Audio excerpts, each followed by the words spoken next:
pretože neviem toho pána právnika, či sa čo tam vyjadroval, či sa už niekedy zúčastnil nejakého policajného zákroku a vie, čo to znamená uposluchnúť výzvu policajta. Nevieme, na tom videu nie je vidno nič, čo tomu predchádzalo, čiže pri akom zákroku bol zadržiavaný, čo mal pri sebe v tej chvíli, akým spôsobom bol pacifikovaný a čo ešte vlastne v tej chvíli robil. To sa nedá vyhodnotiť, ale podľa toho, čo som videl,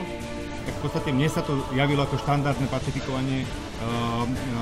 toho, ktorý kládol aktívny odpor a v podstate sa pripravovali úkony na to, aby mohol byť zadržaný, spútaný a predvedený na policajnú cestu.